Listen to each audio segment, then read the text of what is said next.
दोस्तों, आप सभी का वीनू इंफोटेनमेंट के हेल्थ टॉक में स्वागत है। आज हम नाक और गले के ऊपर विशेष कार्यक्रम लेकर के आपके लिए आए हैं, तो आइए अब विशेष जानकारी विशेषज्ञ से ही प्राप्त करते हैं। दोस्तों, तो चलिए हम इस शहर के सबसे प्रसिद्ध डॉक्टर जो कि आँख कान नाक गला के एक्सपर्ट हैं, उनसे समझने की कोशिश करते हैं कि आखिर हमें इतनी ठिठुरती ठंड में अपने गले को कैसे बेहतर रखनी चाहिए। तो आइए अब हम सीधे चलते हैं डॉक्टर बीपी त्यागी के पास, जिनके नाम से कि लिम्का बुक ऑफ रिकॉर्ड में हाईएस्ट नंबर ऑफ ऑपरेशन को एक साथ करने का रिकॉर्ड दर्ज है। डॉक्टर साहब, आखिर हमारे गले के अंदर में हमारा जो नेचुरल इम्यूनिटी सिस्टम है वो आखिर कैसे वर्क करता है और हमें क्या सावधानी बरतनी चाहिए?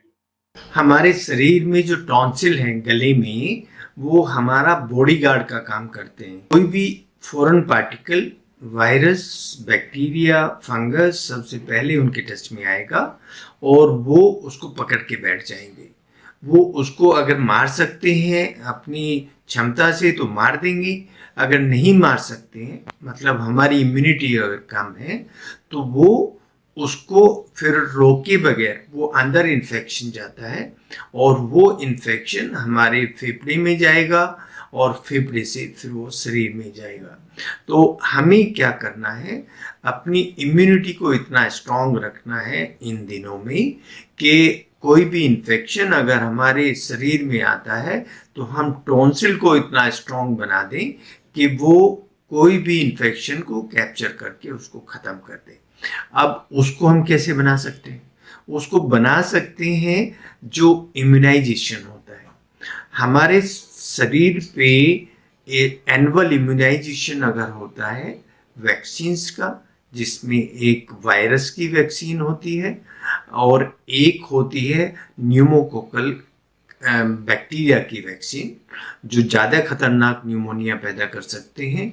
तो उनकी अगर एनुअल वैक्सीन लग जाती है तो ये परेशानी नहीं होती है इन दिनों में खासकर, और बुजुर्ग को नहीं होगी ये परेशानी, इम्यूनो कम्प्रोमाइज पेशेंट को नहीं होगी, जो हमारे हार्ट के पेशेंट हैं उनको नहीं होगी, जो कैंसर के पेशेंट हैं उनको नहीं होगी। तो ये वैक्सीनेशन और अच्छा खाना ये बहुत ज़रूरी है हमारी इम्यूनिटी को डेवलप करने के लिए। एक वैज्ञानिक डाटा के मुताबिक ऐसा सामने आया है कि जो कॉर्पोरेट सेक्टर के एम्प्लॉयज, उनका जो काम करने का तरीका है उसमें 55% बॉडी गैसेस से होता है, जबकि लगभग 38%, 35 से 38% अगर मैं प्रिसाइज हूँ, तो यह ओरल कम्युनिकेशन होता है, जहाँ की हमारे वोकल कॉर्ड का इस्तेमाल होता है, और कुछ ही प्रतिशत मात्र जो है वो रिटन कम्युनिकेशन के रूप में होता है। इस लिहाज से एक कॉर्पोरेट एम्प्लॉय का गले का हर मौसम में ठीक रहना काफी जरूरी है। तो हम अपने गले की देखभाल कैसे कर सकते हैं हर मौसम में, इसके ऊपर थोड़ा हमें बताएं डॉक्टर साहब। गर्मियों में हम अपने गले को कैसे अच्छा रख सकते हैं? Adequate hydration. एडिक्वेट हाइड्रेशन का मतलब है कि हम जो पानी हमारा वेट के हिसाब से पिया जाता है, अगर मेरा 60 किलो का वजन है तो 3 लीटर हमें पानी पीना चाहिए, लेकिन गर्मियों में 1 लीटर हमें ज़्यादा पानी पीना है। और क्यों 1 लीटर ज़्यादा पीना है कि 1 लीटर के करीब हमारा पसीने में निकल जाता है। लेकिन ये उन लोगों के लिए नहीं है जो हार्ट के पेशेंट हैं, जो गुर्दे के पेशेंट हैं, या कोई ऐसा उनको परेशानी है कि पानी पीने से ओवरलोड हो जाए, तो वो ना पिए इस तरह का पानी। और हल्दी या खट्टी चीज़ नहीं खानी है। खाने के और सोने के बीच में 2 घंटे का गैप रखना है। एसिड बनता है तो उसको न्यूट्रलाइज करना है अपने डॉक्टर से मिलके, या जो भी हम रेमेडी यूज करना चाहें, क्योंकि एसिड का बनना भी हमारे जो बोलने के धागे हैं उनको इरिटेट करता है और उन पर सूजन पैदा करता है। अगर हम ट्रांस फैट्स खाते हैं, ट्रांस फैट्स मतलब समोसा, पकौड़ी, चाट, तो वो और ज़्यादा हमारे गले को खराब करता है। इसलिए ये बताया जाता है कि अगर हम अपने खाने को साधारण रखते हैं, फल फ्रूट खाते हैं, एडिक्वेट हाइड्रेशन रखते हैं, मिर्च मसाला कम खाते हैं, जो तली भुनी चीजें हैं उनको ज़्यादा नहीं खाते हैं, तो हम अपने गले को ठीक से रख पाते हैं। बरसात के मौसम में हमें क्या करना है? बरसात के मौसम में हमें कोई भी चीज बिना उबाले नहीं पीनी है। उसमें पानी भी हो सकता है, उसमें दूध भी हो सकता है, उसमें खाने पीने वाली सब्जियां भी हो सकती हैं।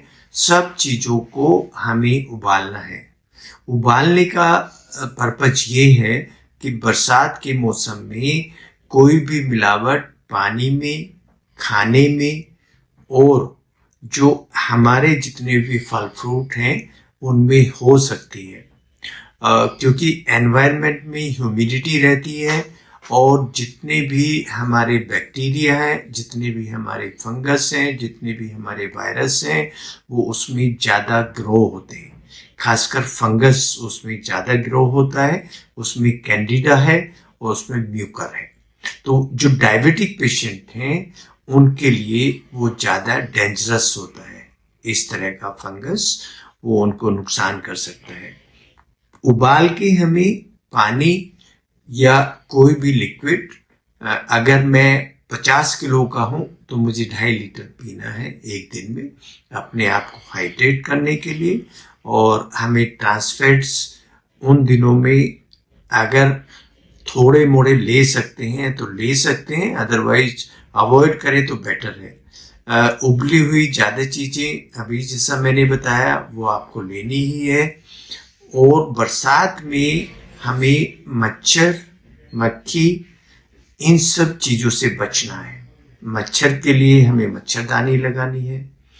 हमें कोई ऐसी चीज़ जो मॉस्किटो रेपेलेंट्स हैं उनका अगर हम यूज करते हैं तो वो हमारे लिए डेंजरस हैं।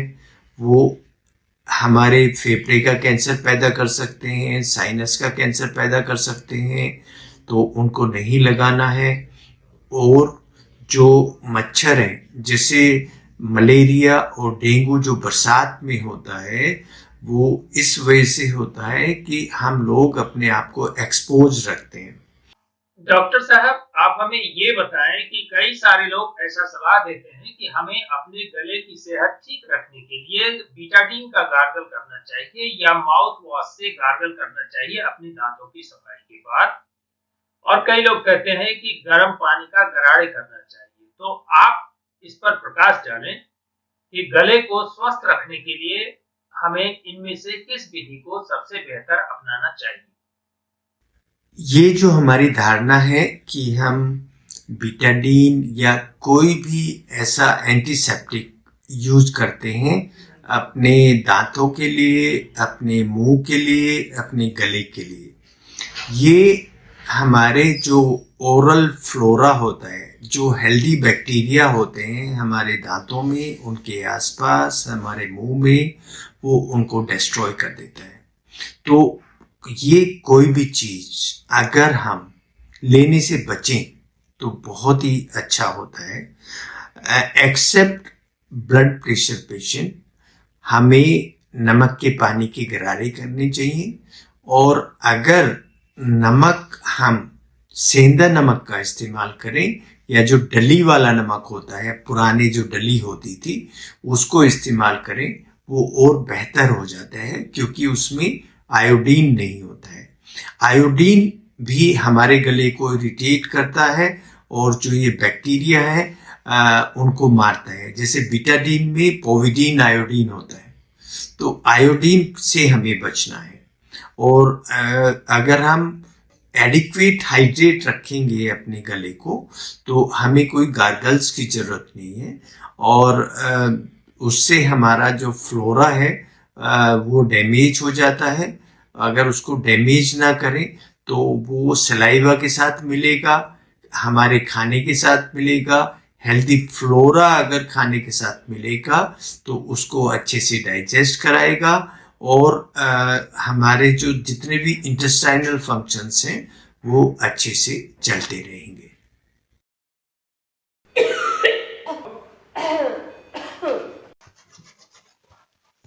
ठंड बहुत हो रही है ना, तो थोड़ा मफलर लपेट लेती हूँ गले में। और चाय वाले को भी बुला लेते हैं।